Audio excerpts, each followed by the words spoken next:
Chapter 11, dispersion of light. In this chapter, discuss about the light. As you know that light is the form of energy. आप जानते हैं कि light क्या है, form of energy है. इस जिस तरीके से आपने इससे पहले साउंड के बारे में पढ़ा था कि साउंड भी क्या है, it is a form of energy. Same इसी तरीके से लाइट भी एनर्जी की फॉर्म है और लाइट भी ट्रेवल करती है in the form of waves. But light does not depend on the vibration and does not require any material to travel through them. इसको लाइट को ट्रैवलिंग के लिए किसी मटेरियल की ज़रूरत नहीं होती, जिस तरीके से आपने इससे पहले साउंड के चैप्टर में पढ़ा था कि वहाँ पर ट्रैवलिंग के लिए, लाइट को ट्रैवल करने के लिए किसी न किसी मीडियम की ज़रूरत होती थी. Without medium it does not travel. But here light does not require any type of medium. It also travel through space और थ्रू वैक्यूम. ये लाइट जो है ये, इसको कोई मटेरियल, कोई मीडियम रिक्वायर नहीं होता इसको ट्रैवलिंग के लिए. ये स्पेस में और जो आप कहते हैं वैक्यूम, यानी कि जहाँ पर किसी भी किस्म का कोई मटेरियल ना हो, वहाँ से भी ये इजीली ट्रैवल कर लेती है. जैसे कि सनलाइट अर्थ तक पहुँचती है और उसकी ट्रैवलिंग के दौरान उसको स्पेस से गुज़रना होता है और स्पेस से ट्रैवल करती भी बासानी अर्थ तक पहुंच जाती है. इस तरीके से जो लाइट है वो ट्रैवल करती है, सनलाइट अर्थ तक पहुंचती है और इस दौरान वो स्पेस से ट्रैवल करती हुई अर्थ तक आती है. यानी कि स्पेस मीन ऐसी जगह जहाँ पर कोई मटेरियल नहीं है, एयर भी वहाँ पे मौजूद नहीं है. It is totally vacuum. Space is totally vacuum. वहाँ पर किसी भी किस्म का कोई मटेरियल मौजूद नहीं है, ठीक है. एयर मौजूद नहीं है जो कि उसको आगे बढ़ाए. लेकिन लाइट को किसी भी मटेरियल की ज़रूरत नहीं होती, इसलिए लाइट इजीली ट्रैवल करती है. अच्छा, वो चीज़ें जो कि लाइट गिव ऑफ करती हैं अपनी बॉडी से, these are called luminous objects. ठीक, वो ऑब्जेक्ट्स जो कि लाइट गिव ऑफ करते हैं, these are called luminous objects. Just like sun, stars, bulb, candle, fires, all these things are luminous objects. और वो ऑब्जेक्ट्स जिनसे कोई किसी किस्म की लाइट नहीं निकलती, वो क्या कहलाते हैं? वो कहलाते हैं नॉन ल्यूमिनस ऑब्जेक्ट्स. ठीक है. और जो हम चीज़ों को देख रहे होते हैं वो एक्चुअली हम किस वजह से देखते हैं कि जब किसी भी ऑब्जेक्ट से लाइट हिट होती है और रिफ्लेक्ट बैक होकर वापस हमारी आई के अंदर आती है, तो वहाँ उस आई के अंदर उस ऑब्जेक्ट की इमेज फॉर्म होती है बिकॉज ऑफ लाइट. तो लाइट, जब भी हम किसी चीज़ को देखेंगे हमें अपने इर्द गिर्द डिफरेंट चीज़ें नज़र आती हैं बिकॉज ऑफ लाइट. अगर लाइट नहीं होगी तो फिर हम चीज़ों को देख नहीं पाते. इसलिए लाइट की मौजूदगी ज़रूरी है. क्यों? क्योंकि लाइट जब ऑब्जेक्ट से हिट होकर रिफ्लेक्ट बैक होती है तब हमारी आई के अंदर वो पड़ती है लाइट, और वो फिर उस ऑब्जेक्ट का इमेज फॉर्म होता है हमारी आई के ऊपर. तो चीज़ों को देखने के लिए ज़रूरी है कि उनसे लाइट हिट होकर आपकी आँख के अंदर दाखिल हो. ठीक है. नेक्स्ट पेज पर आ जाइए, पेज नंबर 132.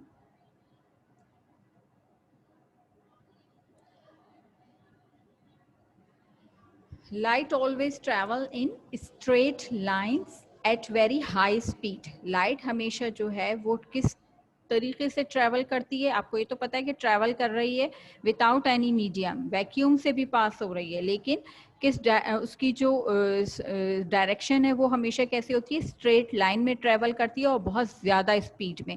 और जो सबसे ज़्यादा स्पीड होती है लाइट ट्रैवलिंग की, ये सबसे ज़्यादा फास्टेस्ट है, दैट इज़ थ्रू वैक्यूम. जब कभी भी वो वैक्यूम से पास होती है या स्पेस से पास होती है लाइट, तो सबसे ज़्यादा उसकी स्पीड होती है, that is up to 300,000 kilometre per second. ठीक है. ये इसकी एक स्टैंडर्ड स्पीड है. इसको स्टैंडर्ड मानते हुए हम दूसरे ऑब्जेक्ट के साथ या दूसरे मटेरियल्स के साथ इसको कंपेयर करते हैं कि दूसरे मटेरियल से लाइट ट्रैवल करते वक्त कितनी इसकी स्पीड होती है. That is the fastest 300,000 kilometre per second in vacuum. तो बाकी मटेरियल से जब वो ट्रैवल करती है तो ऑब्वियसली इससे हमेशा कितनी होगी? कम होगी. 300,000 किलोमीटर पर सेकेंड से हमेशा कम होती है स्पीड लाइट की जब वो दूसरे किसी और मटेरियल से ट्रैवलिंग करती है. लाइट कुछ ऑब्जेक्ट से आप अच्छी तरीके से जानते हैं, कुछ ऑब्जेक्ट से जो है वो लाइट इजीली पास हो जाती है, कुछ ऑब्जेक्ट से थोड़ी लाइट की कुछ क्वांटिटी पास होती है और कुछ जो है वो वापस रिफ्लेक्ट बैक हो जाती है, और जबकि कुछ ऑब्जेक्ट्स जो होते हैं वो इस तरीके के होते हैं कि उनसे लाइट बिल्कुल भी पास नहीं हो सकती। ठीक है, तो ऐसे ऑब्जेक्ट्स जिनसे लाइट इजीली गो थ्रू हो जाती है या पास हो जाती है, so that type of objects और materials are called transparent materials. ठीक है, वो क्या कहलाते हैं? ट्रांसपेरेंट मटेरियल कहलाते हैं। Just like glass, the best example is glass या वाटर। ये दोनों ऑब्जेक्ट कैसे हैं? ट्रांसपेरेंट है। अगर बिल्कुल क्लियर वाटर है, ठीक है, उसमें किसी भी किस्म की इम्प्योरिटीज नहीं है, क्लियर वाटर है। सेम इसी तरीके से ग्लास जो है, अगर वो क्लियर बिल्कुल ग्लास है तो उसमें से तमाम की तमाम लाइट जो है वो पास हो जाती है, और ऐसे ग्लास जो है वो क्या कहलाता है? ट्रांसपेरेंट मटेरियल कहलाएगा। इसी तरीके से कुछ ऑब्जेक्ट होते हैं जिनमें से लाइट बिल्कुल पास नहीं हो सकती, जस्ट लाइक अ ब्रिक वॉल। आपकी ब्रिक वॉल है, उसके पीछे जो मटेरियल है वो आप कब नहीं देख सकते। क्यों? क्योंकि ब्रिक वॉल से लाइट पास नहीं हो रही। जब लाइट पास नहीं होती तो उसके पीछे जो ऑब्जेक्ट्स हैं वो आपको विजिबल नहीं होते। तो ऐसे तमाम मटेरियल्स जिनसे लाइट बिल्कुल भी पास ना हो वो ओपैक मटेरियल्स कहलाएंगे। और कुछ ऑब्जेक्ट्स ऐसे होते हैं जिनसे लाइट की कुछ मिकदार जो है वो पास हो सकती है, और जबकि ज़्यादा अमाउंट जो है वो लाइट की वो वापस रिफ्लेक्ट बैक हो जाती है, वो उसमें से पास नहीं हो पाती। इस तरीके के ऑब्जेक्ट्स जो हैं वो ट्रांसल्यूसेंट ऑब्जेक्ट्स कहलाते हैं। Just like Windows glass, that is frosted glass of Windows. ठीक है, विंडो के ऐसे ग्लास जो कि फ्रॉस्टेड होते हैं, यानी कि उनके वो बिल्कुल क्लियर नहीं होते और उनसे आप दूसरी तरफ देख नहीं पाते, सिर्फ आपको इमेजेस फॉर्म में नज़र आती हैं एक के वहाँ पर बैक साइड पर कोई ऑब्जेक्ट मौजूद है, लेकिन वो ऑब्जेक्ट क्लियर विजिबल नहीं होता। ठीक है, ऐसे ग्लास से या फ्रॉस्टेड ग्लास से ऑब्जेक्ट जो है वो हमें क्लियरली विजिबल नहीं होता। क्यों? क्योंकि वो जो फ्रॉस्टेड ग्लास होते हैं वो कैसे मटेरियल हैं? वो ट्रांसल्यूसेंट मटेरियल से बने हुए होते हैं जिनसे लाइट की बहुत मामूली सी मिकदार जो है वो पास होती है, और जबकि ज़्यादा अमाउंट लाइट की जो है वो पास नहीं हो पाती। So that is why they are called translucent objects. The next topic is refraction. What does mean by refraction? इससे पहले आपने रिफ्लेक्शन पढ़ा था। रिफ्लेक्शन क्या है? लाइट किसी ऑब्जेक्ट से हिट होकर वापस जो है वो बाउंस बैक होती है। ये चीज़ क्या कहलाती है? That is called reflection. ठीक है, लाइट किसी ऑब्जेक्ट से हिट होकर बाउंस बैक होती है, so that phenomena is called reflection. But refraction is little bit different. इसमें क्या होता है? लाइट जो है वो एक मटेरियल से दूसरे मटेरियल में जब ट्रैवल करती है तो लिटिल बिट बैंड हो जाती है। ठीक है, क्या होता है? when light travels from one transparent material to another it bends और रिफ्रैक्ट्स। यही फिनोमेना जो है वो रिफ्रैक्शन कहलाती है। ठीक है, यानी कि एक ऑब्जेक्ट से एक मटेरियल से दूसरे मटेरियल में जब लाइट ट्रैवल करेगी तो वो थोड़ी सी बैंड हो जाएगी, जैसे जिस डायरेक्शन में आ रही होती है स्ट्रेट वैसे ट्रैवल नहीं करती, बल्कि लिटिल पिट बैंड हो जाएगी, और ये बैंड होना ही उसकी क्या कहलाएगी?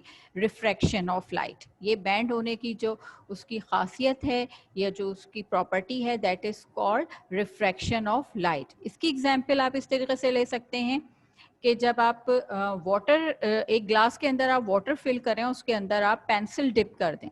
ठीक है, यह कोई स्केल, तो आपको वो पेंसिल जो है वो किस तरीके से नज़र आ रहा होता है? अगर आप उसको ग्लास के अंदर जो वाटर फिल्ड ग्लास है उसके अंदर जब उसको ऑब्जर्व करते हैं पेंसिल को, तो वो पेंसिल आपको ज़रा सी टेढ़ी नज़र आती है या बैंड हुई हुई नज़र आती है। ठीक है, और जब आप उस पेंसिल को बाहर निकालते हैं तो वो वापस से स्ट्रेट नज़र आ रही होती है। क्या वो पेंसिल पानी में जाने के बाद बैंड हो जाती है, टेढ़ी हो जाती है? नहीं, एक्चुअली ये आपके जो लाइट आपकी आंख में पड़ रही होती है ये उसकी वजह से आपको बैंड नज़र आती है। क्यों? क्योंकि जब लाइट है लाइट एयर से वाटर के अंदर एंटर होती है। ठीक है, लाइट कहाँ से? एयर से। बाहर का जो ग्लास से बाहर क्या है? एयर मौजूद है, और ग्लास के अंदर वाटर।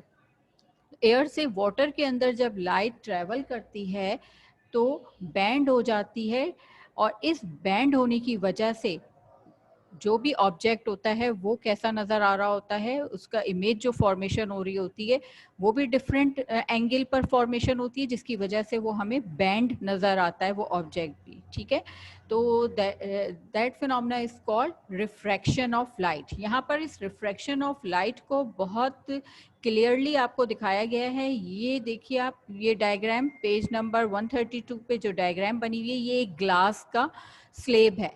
ठीक है, it is a slab of a glass material, और ये जो एरो के जरिए आपको दिखाई गई है दैट इज द लाइट रे। ठीक है, लाइट रे है, और ग्लास से बाहर का जो एरिया है दैट इज ऑब्वियसली एयर। ठीक है, ग्लास से बाहर क्या मौजूद है, एयर मौजूद है। लाइट ट्रेवल कर रही है एयर से ग्लास के अंदर, और जब वो ग्लास के अंदर एंटर होती है तो बैंड हो जाती है, उसी डायरेक्शन में रही नहीं रहती जिस डायरेक्शन से आकर हिट करती है। ठीक है, आप ये देख रहे हैं कि यहाँ पर आकर ये लाइट रे है, हिट कर रही है किसको, ग्लास को। ग्लास को हिट करने के बाद जब ये ग्लास के अंदर ट्रैवलिंग कर रही है तो ये बैंड हो गई है towards the normal. And what is the normal? Normal वो परपेंडिकुलर है जो आपने ड्रॉ किया है, ये इमेजिनरी लाइन है, ये परपेंडिकुलर जो आपने ड्रॉ किया है उस पॉइंट पर जहाँ पर लाइट दूसरे मीडियम में एंटर होते वक्त हिट हो रही है। ठीक है, यानी कि एयर से ग्लास में ट्रैवलिंग करने के दौरान ग्लास को जहां पर ये लाइट रे हिट कर रही है उस पॉइंट पर आपने एक परपेंडिकुलर ड्रॉ करना है, ये परपेंडिकुलर नॉर्मल कहलाएगा। तो आप इससे आपको क्या अंदाजा होता है कि जब लाइट हिट करती है और अंदर दूसरे मटेरियल में एंटर होती है, सपोज यहाँ ग्लास की एग्जांपल है, तो ग्लास में जब वो एंटर हो रही है तो बैंड हो रही है, लेकिन बैंड किस साइड पर हो रही है, किस तरफ हो रही है? It towards the normal, normal की तरफ बैंड हो रही है। ठीक है, it bands towards the normal, normal से करीब हो जाएगी। ठीक है, उसके बाद दूसरी साइड से दोबारा ये लाइट बाहर एयर के अंदर निकलेगी, और बाहर निकलते वक्त वापस से ये बैंड होगी। यानी कि यहाँ पर आप इस एग्जाम्पल के अंदर देखें कि लाइट एयर से ग्लास में आई और फिर ग्लास से दोबारा एयर के अंदर जा रही है, तो दो टाइम पर ये बैंड हो रही है। ये रिफ्रैक्शन का जो प्रोसेस है ये दो जगह हो रहा है, एक उस जगह पर जहाँ से लाइट एयर से ग्लास के अंदर एंटर हो रही है, दूसरे उस जगह जहां लाइट ग्लास से वापस से एयर के अंदर ट्रेवल कर रही है। तो यहाँ भी उसी तरीके से आपने नॉर्मल ड्रॉ किया, लेकिन यहाँ पर आप ये देख रहे हैं कि जब ग्लास से वापस एयर के अंदर लाइट ट्रेवल कर रही है तो it bands but away from the normal. ठीक है, बैंड तो हो रही है लाइट, लेकिन जो इसका एंगल बन रहा है वो किस तरीके से, ये नॉर्मल से थोड़ा सा दूर हो जाती है। ठीक है, क्या होता है, नॉर्मल से दूर होती है, away from the normal. So that is called light रे इमर्जिंग। जो लाइट बाहर निकल रही है वो क्या कहला रही है, लाइट रे इमर्जिंग। ये लाइट है, ये अंदर एंटर होती है, उसके बाद बैंड होती है। यहाँ पे इस तरीके से दो एंगल भी आपको बने हुए नजर आ रहे होंगे, तो वो पॉइंट जहाँ पर लाइट एयर से ग्लास के अंदर एंटर हो रही है नॉर्मल के साथ, जब हम उसका एंगल ड्रॉ करेंगे तो ये एंगल जो है ये क्या कहलाएगा, एंगल ऑफ इंसिडेंस। और वो रे जो कि लाइट हिट कर रही है ग्लास को, वो लाइट रे क्या कहलाएगी, वो रे ऑफ इंसिडेंस कहलाएगी। लाइट रे भी कहला रही है, इसके अलावा इसको रे ऑफ इंसिडेंस भी कहते हैं। ठीक है, इसी वजह से ये जो एंगल बनता है ये एंगल ऑफ इंसिडेंस कहलाता है। फिर जब ये लाइट अंदर की तरफ बेंड हो जाती है, रिफ्लेक्टेड रे कहलाएगी अब। ठीक है, जब ग्लास के मटेरियल के अंदर ये रिफ्रैक्ट हो रही है लाइट, अब ये लाइट रे क्या कहलाएगी, इंसिडेंस, रे ऑफ इंसिडेंस नहीं कहलाएगी, बल्कि अब ये कहलाएगी रिफ्रैक्टेड रे। ठीक है, दैट इज कॉल्ड रिफ्रैक्टेड रे। और रिफ्रैक्टेड रे का जो नॉर्मल के साथ एंगल बन रहा है that is called angle of refraction. ठीक है, यहाँ तक आपको सब कुछ समझ में आ गया, that is angle of refraction. अच्छा, लाइट का मैंने बताया कि सबसे जो हाई स्पीड होती है, जो फास्टेस्ट स्पीड है वो क्या है, 300,000 किलोमीटर पर सेकेंड, और ये स्पीड है कहाँ पर, एयर के अंदर या वैक्यूम के अंदर। ठीक है, अब बाकी तमाम जो मटेरियल से जब ये हिट करती है तो वहाँ पर स्पीड ऑब्वियसली क्या होती है, स्लो डाउन होती है up to 250,000 kilometre per hours तक। जब वाटर में या दूसरे ग्लास मटेरियल में किसी दूसरे मटेरियल में एंटर होती है तो उसकी स्पीड भी स्लो होती है, और इस स्पीड के स्लो होने की वजह से भी लाइट बैंड होती है या रिफ्रैक्शन का प्रोसेस होता है। अंडरस्टैंड? यहाँ तक का आज टॉपिक है जो मैंने आपको एक्सप्लेन किया। होपफुली आपको सबको समझ में आ गया होगा। That is refraction of